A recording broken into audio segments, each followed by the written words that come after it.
Mm. Čo je, Lukáš, vyzeráš byť nejaký vyčerpaný. Čo sa ti deje? Vieš čo, som nejaký rozbitý celkom. Asi som nenaspal tieto dni nejako veľa. Väčšinou som spal tak, myslím, že 6,5 hodiny, 7 hodín. Nie je to úplne nejaké hrozné. A zároveň cítim sa, že sa mi nejako naakumuloval ten spánkový deficit a že by som si potreboval nejako že poriadne oddychnúť. Videl som aj dnes na volejbale, že tvoje reakčné schopnosti boli trošku slabšie ako po minulé tréningy. Myslím, že to môže byť ovplyvnené aj tým. Určite áno, akože ja keď nespávam veľa, respektíve keď mám napríklad 6 hodín spánku po sebe nejaké 2-3 dní, tak už cítim, že aj moja nálada, aj moje reakcie, aj to, ako rozmýšľam, tak sa trošku zmenia a všetko je také trošku pomalšie. A takisto aj moja nálada je taká, že keby nemám motiváciu. Je to asi teda spojené s tým spánkom, čo? Hej, akože ako vravíš, tak to nám do určitej miery potvrdzuje aj štúdie, ktoré nám vravia, že ako spánkovou depriváciou alebo ešte v horšom prípade, keby si nespal vôbec, tak tvoj mozog a celkovo nervová sústava pracuje trošku pomalšie, alebo teda moc sa jej nechce.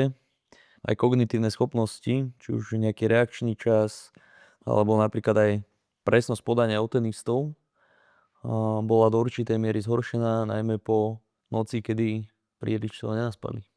Ak sa teda bavíme možno o nejakých bežných aktivitách, tak pravdepodobne to nejak nepocíti, že si nevyspatý, možno skôr na tej nálade a na tom, ako ti pracuje mozog. Ale možno keby ideš vykonávať teraz niečo, kde sa musíš veľmi sústrediť, nejaký zložitejší úkon, ja neviem, teraz potrebuješ prešprintovať celé ihrisko a máš oproti sebe ešte prípadne nejakých spoluhráčov, alebo pri volejbale potrebuješ dať veľmi dobrý smeč, tak tam už ten nedostatok spánku môže byť viditeľnejší. To znamená, že celkovo či už aj aktivácia svalov, pretože zistilo sa, že už v minulom dieli spomínaní antagonisti, čiže tie svaly nie tie, ktoré pracujú, ale práve že tie, ktoré nepracujú, ti môžu zhoršiť celkový pohyb. Či už to je koordinácia, alebo celkovo zapojenie svalov pri tom pohybe. To znamená, že ten smeč nevykonáš možno tak v odzovkách dokonalý, aký by si chcel. Čiže vlastne myslíš tak, že keď napríklad budem celý deň iba chodiť, alebo že pôjdem si nakúpiť, pôjdem sa poprechádzať, tak aj nespozorujem nejaký veľký rozdiel, alebo budem robiť nejaké náročnejšie, dajme tomu mentálne veci, tak tam spozorujem veľký rozdiel, keď som vyspatý a keď, dajme tomu, mi chýba hodinka, dve spánku však. Presne tak.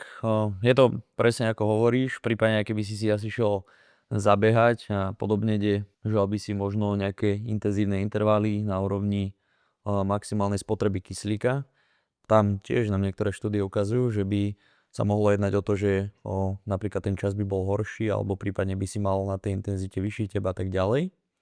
Ale čo sa týka takých bežných aktivít, úplne by si to asi nespôsoboval. Zase sa vraciame k tomu, že skôr to vnímaš na tej mentálnej úrovni a to nejakou náladou a tým, ako sa cítiš. Kde to môžeš ešte možno cítiť, je keby si napríklad včera zacvičil a mal by si, dajme tomu nejakú svalovicu alebo teda nejakú únavu, tak by si mohol cítiť väčšiu bolestivosť možno tých svalov, ktoré si včera cítil a to najmä aj skrz regeneráciu.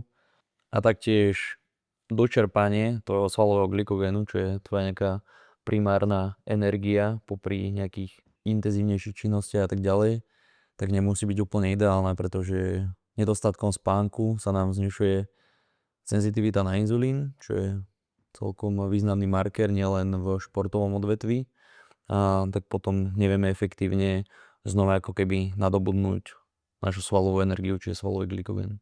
A teda keď chcem mať lepší spánok, lepšiu kvalitu spánku, tak ktoré kroky by som mohol podniknúť, aby som sa fakt, že dobre vyspal? Ozaj, predtým ako sa k tomu dostaneme, je ten spánkový deficit reálna vec. Čiže napríklad, keď týždeň po sebe spím 7 hodín namiesto 8, tak či potom potrebujem fakt, že dospať, napríklad musím potom spať 9 hodín, aby som to nejakým spôsobom dohnal, alebo si telo takéto skóre nevedie.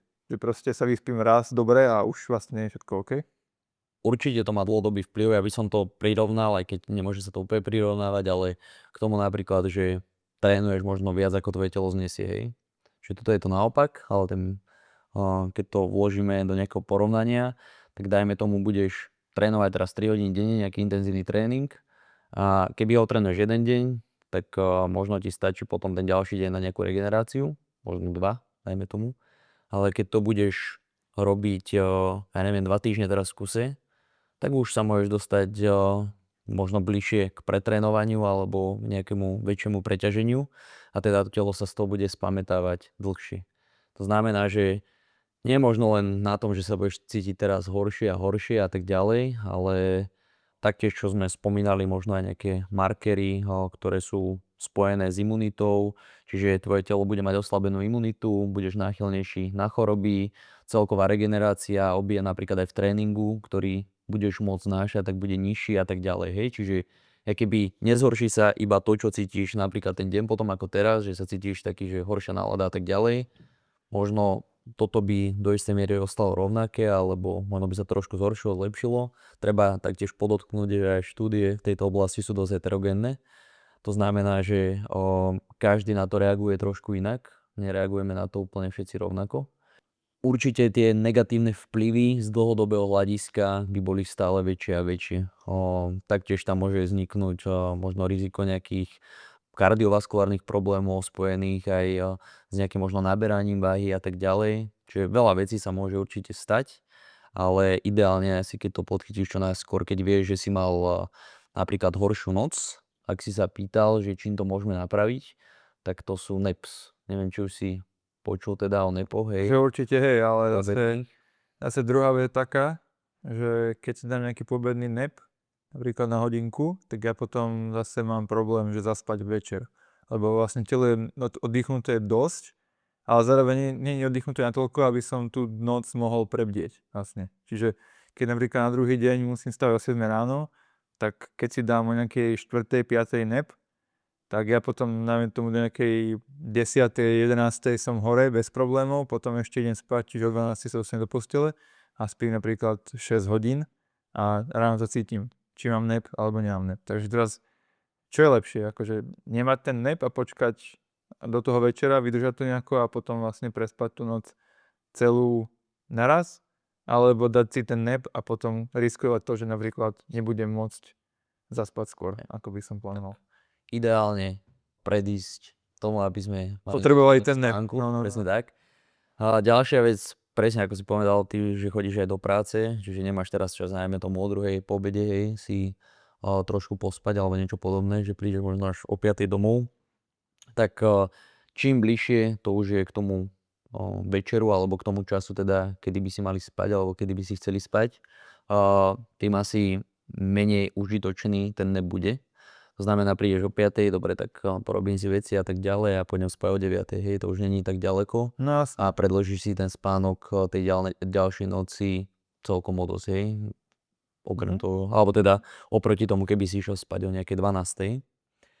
Ale čo sa týka toho, že na ten nap čas máš, dajme tomu cez nejakú aj obednú pauzu a tak ďalej, kde teda máme aj nejaký náš cirkadiánny rytmus a môžeš cítiť možno aj po obede okolo tej 1., 2., 3., niekedy až do 4. máme taký útlm, že sa ti chce viac spať, si taký oťapený, tak vtedy ten nap je, si myslím, úplne na mieste.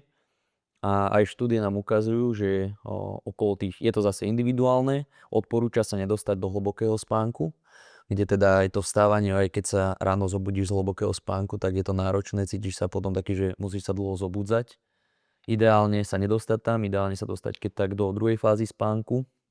A teda toto nám môže pomôcť zlepšiť jednak tie kognitívne funkcie, o ktorých sme sa bavili, čiže sa budeš cítiť taký bdelejší, hej, aj ten reakčný čas, aj všetko bude viac fajn.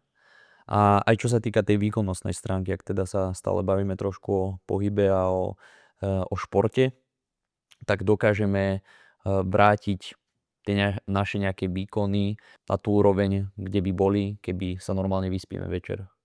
Ale napy môžeme využívať úplne kľudne, aj keď sa normálne vyspíme večer. Samozrejme, tam treba pracovať s dĺžkou, čiže nespať 2-3 hodiny a podobne. Ale odporúča sa od 20 do 90 minút, ale ja som skôr za tých niekde tá hranica 20 minút, kedy sa naozaj vyspíš. Napríklad mne občas pomôže iba to, keď zavriem oči na chvíľku, fakt, že na 3 minúty, na 5, hej, že je fakt, že taký mikrospánok a cítim sa potom oveľa lepšie, ale je to individuálne a podľa mňa záleží to presne aj od toho, aké tie spánky boli po minulé noci a tak ďalej. A ako rozumieš tomu, že prečo ten nap dokáže pomôcť? Lebo ja som tiež niečo videl a čítal. Čo je ten nap? Ako by si to tak charakterizoval? Z môjho pohľadu je to čas pre telo, kedy môže regenerovať, hej, kedy keby nevydáva žiadnu nadbytočnú energiu, kedy mozog zase môže spomaliť procesy, teda vypneme naše nejaké vnemy, vypneme naše nejaké funkcie, ktoré používame na to, aby sme žili ten bežný život.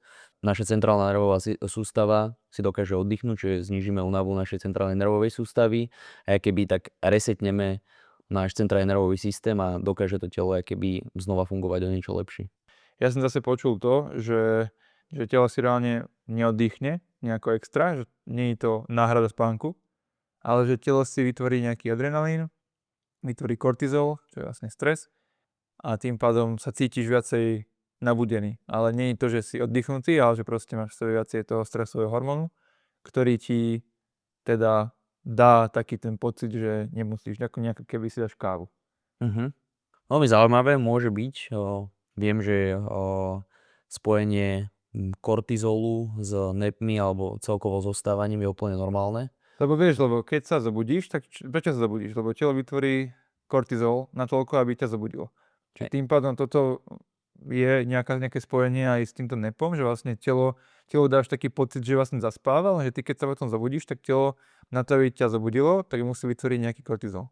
A keď sa zobudíš, aj z nepu, tak vlastne vytvorí dosť kortizolu na to, aby sa cítil oddychnutejšie. Čiže, ako vravíš, že sa nás to hodí do nejakého skôr sympatického režimu potom a dávalo by to zmysel. Hej, toto také, akože ja sa cítim aj vo vlaku, keď idem, tak ja sa cítim po pol hodine, ani nie, že spánku, to je skôr polospánok, stále som si vedomý toho, čo sa deje okolo mňa, mám zavreté oči a fakt taký polospánok. Ale potom, keď otvorím oči, tak ja normálne sa cítim, že v pohode, ale nemám prečo mať ten spánok nejaký úplne kvalitný, lebo vlastne neležím, sedím, je tam okolo mňa hluk, svieti svetlo, takže ten spánok je úplne, že kvalita úplne nízka. Hej, veľmi záleží podľa mňa od tohoto, že kde ten nap vykonávaš a v akých podmienkach a v akom časovom rozsahu. Že myslím si, že taký hodinový nap vie do určitej miery nahradiť aj klasický spánok, že toto sa bavíme skôr asi o nejakých veľmi krátkych napoch. Hej. Ten adrenalín podľa mňa cítiť aj v tom, že taktiež sa mi veľakrát stalo, že som zaspal možno v nejakých neúplne ideálnych podmienkach vo vlaku a tak ďalej, kde je veľa modrého svetla a podobne. A zobudíš sa, zrazu ti výraznejšie bije srdce, alebo sa zobudíš tak, keby sa zlákol, alebo niečo, že ťa aj trhne. Mykne, no. Takže... Stáva niekedy veru, že už zaspávam a zrazu ma mykne, z ničoho nič a také zvláštne, no. Ale to myslím, že telo potom, neviem si to úplne vysvetliť, že prečo, ale myslím, že telo potom zaspáva, ale keby nechce zaspať, alebo prečo ťa mykne? Ja som o tom to počul a ja som si to doštudovával, ale úprimne už som zabudol. Čiže naši poslucháči nám to môžu kľudne dať vedieť. No, to ma zaujíma, že proste zaspávam a zrazu z ničoho nič proste, nič sa nestane a zrazu ma mykne proste. Niekedy, ale nie často, akože niekedy, no. Určite, ak to počúvate, tak kľudne nám dajte vedieť, že čo je za týmto, za našim myknutím. Pamätám si to už od škôlky. No dobre, a pôjdeš teraz spať a aké si myslíš, že sú možno modifikácie tvojho prostredia, ktoré by ti mohli pomôcť možno zaspať a možno viesť nejaký kvalitnejší spánok? No nie, možno, ale určite, čo mi vie pomôcť, je to, aby som tam mal tmu. Proste tie blinding curtains, vlastne, že úplne tam bude tma, to podľa mňa dosť pomôže. Lebo keď už tam máš trošku svetla, ako dobre, bavíme sa, ak tam je trošku svetla, tak to stále je fajn, ale ak tam fakt, že máš svetlo, máš iba žalúzie a dajme tomu je jasný mesiac, alebo sused oproti tebe ti svieti do okna, tak pravdepodobne sa nespívaš tak dobre. A druhá vec je určite mať kvalitný madrac, lebo proste keď ho máš buď moc tvrdý, moc mäkký, tak to není úplne že ideálne. A tretia a dôležitá vec je to, že mať trošku chladnejšie v izbe, lebo ja cez leto proste nedokážem spať dobre a je to hrozné, aj sa budím niekedy A cez zimu je to lepšie, lebo proste si nedám kúrenie na 30 stupňov alebo 28 a proste dám si ho na, myslím, že optimálna hranica okolo 16-17 stupňov a mať v izbe. Čiže ani jase nie je moc chladno, ale na 20 stupňov by človek nemal mať. A čo môže pomôcť je taká prikryvka, ktorá vlastne je záťažová, to ti vie podľa mňa trošku ten spánok modifikovať, napraviť. No ale dôležitý faktor toho, ako sa vyspíš, je určite to, čo robíš pred spánkom. Čiže keď sa preješ sladkosti a pozeráš do mobilu, scrolluješ a robíš nejaké aktivity, ktoré vyžadujú fakt, že veľa mozgovej aktivity a do toho zješ zmrzlinu a mekáč a toto, tak určite spánku nepomôžeš. Určite spánok si dokážeš tak pokaziť, že proste ani to najväčšie, ani ten najlepší madrac a ani najtmavšie miestnosti dokážu proste ten spánok nejako zachrániť. Super, ja si myslím, že si celkom vyčerpal tie modifikácie, Aj ktoré seba. musíme robiť. To je si myslím úplne fajn všetko, čo si povedal. Keď začneme a vrátime sa k tomu svetlu v izbe, to je úplná pravda. To už je vlastne taktiež vedecky potvrdené, že mali by sme mať ideálne úplnú tmu, keďže... Že otvoríš oči a nevidíš nič. Hej, presne tak. To je také, že keby si stále spal, však keď pominieme nejaký možno oheň v minulosti, tak toho svetla okrem mesiacu a hviezd bolo, že minimálne, ešte No. prípadne, keď sme spali v jaskyniach a tak ďalej. A tak ide Takže odporúča sa reálne, že až 0 až 1 luxu, aby si mal proste v izbe, hej, že to je prakticky úplná tma a každý ďalší nejaký lux návyše, alebo teda každá nejaká svetlosť návyše ti stimuluje v očiach fotoreceptory, to ti vplýva na vylučovanie melatonínu, čo je úplne kľúčové k tomu, aby si mal nejaký normálny spánok, aby si sa vedel dostať do hlbokých fáz spánku. Počkaj, to teraz nerozumiem, že keď máš svetlo, tak ti to vylučuje melatonín? Alebo Nie, naopak. No. OK. Dobre. Takže to vie ti to potlačať produkciu melatonínu a tým pádom... Svetlo ti je potlačať. Dobre. Svetlo v miestnosti, kde spíš. No. Hej. Čiže môže byť stále, samozrejme, keď sa bavíme o cirkadiánnom rytme, je ideálne, keď spíme v noci, ale stále vieš mať aj hodnotný spánok, napríklad možno aj pre ľudí, čo pracujú v noci, čo už si myslím, že je taká neúplne ideálna vec pre človeka. Určite nie je ideálne, keďže... Určite nie, ale môžeš si takto pomôcť, hej, že keď možno prídeš z tej nočnej a tak ďalej, že si spravíš čo najväčšiu tmu, aby síce trošku klameš sám seba mozog, ale vieš zlepšiť kvalitu toho spánku. No jasné, akože ja som to videl aj v Španielsku, keď som vlastne veľakrát som v Španielsku a tam majú také, oni to volajú, že persianas a to sú vlastne zvonka také drevené alebo že plastové všeličo a možno, že vlastne ty si to tak vieš úplne, že zatiahnuť, že ti tam nejde vôbec žiadne svetlo. Mne sa stalo, že ja som si tak zatiahol do nejakej, ja neviem, 11. večer a išiel som spať a zobudil som sa, že bez budíka a stále som tam mal tmu a hovorím si, že však ja neviem, koľko hodín, 7 možno a pozriem na hodinku 10:30. Presne tak, no. Takže je to ideálne, len potom nás to môže trošku klamať, hlavne ráno z môjho pohľadu ideálne, akože už fungujú tieto aj smart house a môžeš si nastaviť to, aby ti žalúzie otvorilo ráno, keď vychádza slnko, alebo možno po východe slnka. S tým je, že zase možno ideálne sa budiť s východom slnka, tak aby sa zobudil možno viac prirodzene. Že potom sa môže stať presne zobudiť sa 10:30 a už zase možno ten spánok bol až príliš dlhý, zase ti to trošku naruší ten deň. Takže...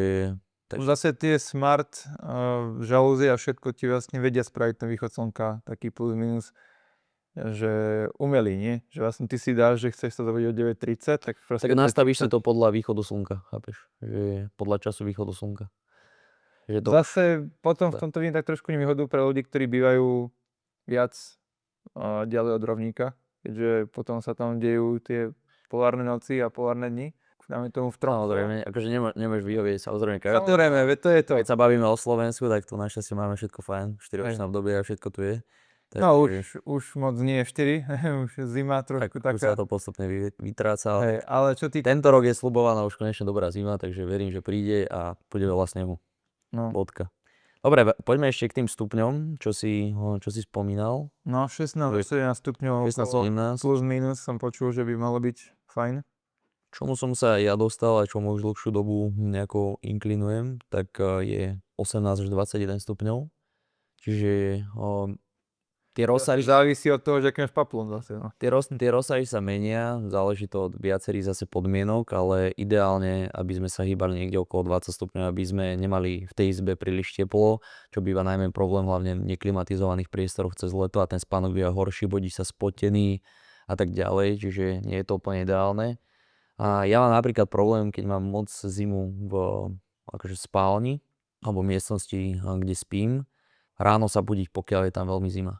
Čiže spával som už aj teraz na začiatku teda zimy, alebo jak sa teda ochladilo, takže som mal vypatý radiátor, kľudne otvorené okno celú noc a budil som sa do priestoru, ktorý mal niekedy možno aj menej ako 15 stupňov a to vstávanie bolo naozaj ťažké, hej, spod tej teplej periny sa postaviť a Neviem si to úplne predstaviť.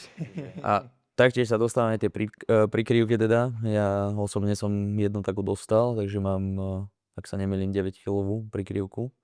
Môžem povedať, že je to fajn, je to zaujímavé.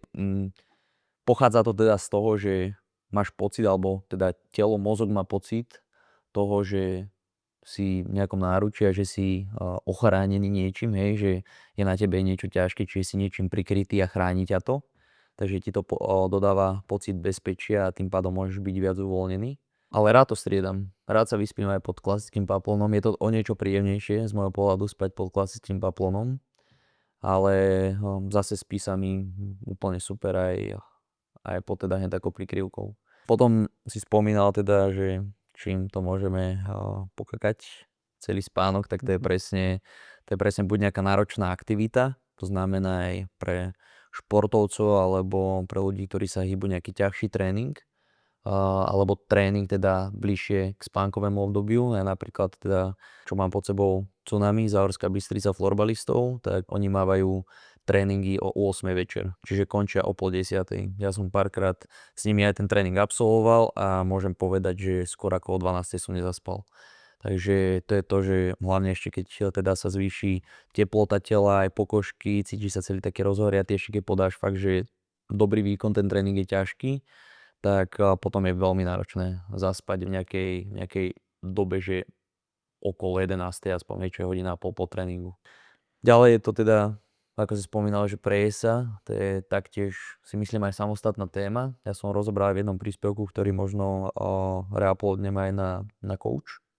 A je toto teda, že presne, pokiaľ sa budeme prejedať, tiež to nie je ideálne, do veľkej miery nám to ovplyvňuje negatívne spánok. Tak dávaš vlastne prácu svojmu tráviacemu systému, ktorý musí byť hore a tým pádom sa vlastne na teba trošku ten tráviaci systém hnevá a tým pádom ti povie, no tak ja nespať, tak nespať ani ty. Vlastne budeme v tom boja. Tak veľmi laicky takto povedané, áno, je to pravda, ale do istej miery nemusí byť nejaký večerný snack zlý. Zase na druhú stranu máš to, že keď ješ hladný, tak zase to tiež nie je asi úplne dobré, že keď ti škroka v bruchu a ideš spať taký, tak ja som možno zastanca toho, že fakt najesť sa a nejako úplne trošku, nejakú, aj čo som čítal vlastne, že arašidové maslo, nejaké po prípade ovocie, nejaký banán, jeden a úplne si ti bude spať dobre. Je to arašidové maslo, do toho by som úplne nešiel, lebo arašidy pomimo ostatných vecí obsahujú veľmi veľa tukov. Tak trošku fakt sa mierou úplne. Skôr sa odporúča ísť do bielkovín, najmä zase pre ľudí, čo aj cvičia a možno chcú nejako nabrať alebo udržať aj svoju svalovú hmotu, aj napríklad pri chudnutí. Tak sa odporúča zjesť primárne kazeín, alebo teda mliečnú bielkovinu. Tá je charakteristická tým, že to uvoľňovanie, alebo teda rozklad týchto bielkovín je počas noci pomalší. Sice už bola štúdia, kedy porovnávali teda srvátkový proteín, čo je mliečna bielkovina, a porovnávali hovädzí proteín, alebo teda mäso, presne. Keď sme sa pozreli na ten graf, vylučovanie, alebo teda rozklad mliečnej bielkoviny, alebo teda to whey srvátkového proteínu bol dlhší počas celej noci, ale naopak rozklad toho hovädzieho proteínu, alebo teda inej potraviny, ktorá neobsahovala kazeín, ten pík bol na začiatku väčší, ale potom veľmi klesol. Čiže net protein balance bol rovnaký, čiže to, ako sa rozložili počas noci, bolo rovnaké, ale tá charakteristika toho, ako sa rozkladali, boli iné. Hej? Čiže tá mliečna bielkovina zotrvala počas celej noci. Týmto môžeme zamedziť to, aby sme sa dostávali viac do katabolického režimu a teda keby jednak podporili regeneráciu a proteosyntézu, ale minimálne buď vyrovnali, alebo zvýšili ten balans a teda boli stále v anabolickom stave. Čo si myslíš o sprche pred spaním? O teplote sprchy hlavne. Že keď sa tomu sprchujem chladnou vodou versus nejakou vlažnou vodou versus nejakou úplne že horúcou vodou. Pretože čo si ja osobne myslím, že keď to človek osprchuje chladnou vodou, tak tomu moc nepomôže, aby zaspal, pretože príde mi, že chladná voda ťa skôr nabudí, vyplaví nejaký adrenalín. Čo sa týka zase potom moc horúcej sprchy, tak zase to ti zvýši teplotu tela a to ti môže spôsobiť problémy pri spánku. Že za mňa úplne ideálne okolo 38 stupňov, podľa mňa. Možno 35 a zase samozrejme, že nechať sa trošku aj vysušiť predtým, ako pôjde spať. Akože ja si myslím, že taká teplá sprcha nikdy nezaškodí, ale aký na to máš názor ty? No, čo sa týka teplej vody, ak ňou začneme, tak možno sa ti stalo aj to, že si dal teplú alebo horúcejšiu vodu, potom si z nej vyšiel, lahol si a cítil sa taký, vieš, jak posávne, hej, že je tam taký ten relaxačný efekt. A toto sa naozaj potvrdilo, že ten čas zaspávania po takejto sprche môže byť kratší, ale nesmieš to preháňať, lebo ak sa zvýši moc teplota tela, tak zase sa naše telo musí ochladiť a počas spánku, ako vieme, tak naša telesná teplota je nižšia.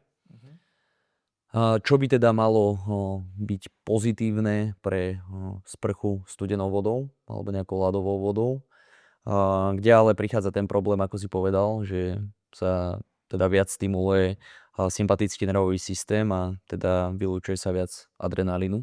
To nám zabezpečí nie to, že sa pripravíme na spánok, ale skôr ostaneme taký nabudenejší, taký bdelejší a celkovo proste náš organizmus je že zrazu zobudený.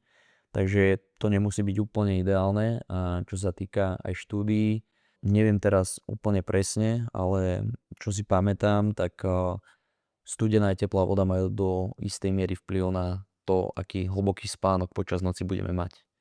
A teda už ako som povedal, tá teplá by to mala skôr podporiť a studená skôr zamedziť, ale studená voda je fajn pred spánkom, ak to asi není, že osprchujeme sa idem do postele. Asi mierou trošku to treba. A ďalšia vec je pravdepodobne čas strávený, hej. No presne, že nemôžeš byť v teplej vode pol hodinu alebo nejakej horúcej, takisto ani studenej proste. Lebo tiež sa mi stalo aj to, že som si dal vaňu, hej, fakt, že horúcu vaňu pred spánkom a absolútne sa mi nezaspávalo dobre skrz to, že som tam bol dlho a to telo bolo fakt prehriaté. A naopak tiež som si zažil aj 10-minútové studené sprchy. Nebol som našťastie nikde v rieke, ak sme chodievali do Vahu. A teraz máme kaďu tu na, takže... Teraz máme kaďu na balkóne, ale či už som si ju dal raz večer, ale nebolo to úplne pred spánkom a zase záleží, hej, jak to telo sa podchladí. A či teda tam budeš minútu, pol minúty alebo niečo, alebo tam budeš 10 minút a keď si na to nie je úplne zvyknutý, asi pravdepodobne zaspíš potom, neviem, do nejakej dohľadnej doby. Aký máš názor na nahrávanie podcastu pred spánkom? Hej, tým, že je 23:40 aktuálne, tak ja si myslím, že je to fajn, ja to beriem ako do istej miery taký oddych, nie je to pre nás nejaká vyťažujúca aktivita extrémne, ale však ideálne by bolo možno teraz si tak už teraz spať, lebo ja vstávam ráno o 7:00, čiže zase môj spánkový cyklus nie je úplne napravený. Dáš sa do svojej spánkovej hygieny, to má v izbe, ideálna teplota, si pekne vyvetráš, nemal si ťažký tréning, alebo však boli sme teda 2,5 hodiny na volejbale. A potom sme mali mekáč. To už by sme nemali hovoriť. Našťastie musíme byť proste. Našťastie som mal rep. Teraz sme úplne, že dali úplne kombo, ako to byť nemá a vlastne po tomto podcaste už budeme robiť, ako to byť má proste. Spať úplne. Tak ja našťastie mávam dostatok spánku, málo kedy sa stane, že mám pod 7,5 alebo pod 8 hodín spánku, čo som rád.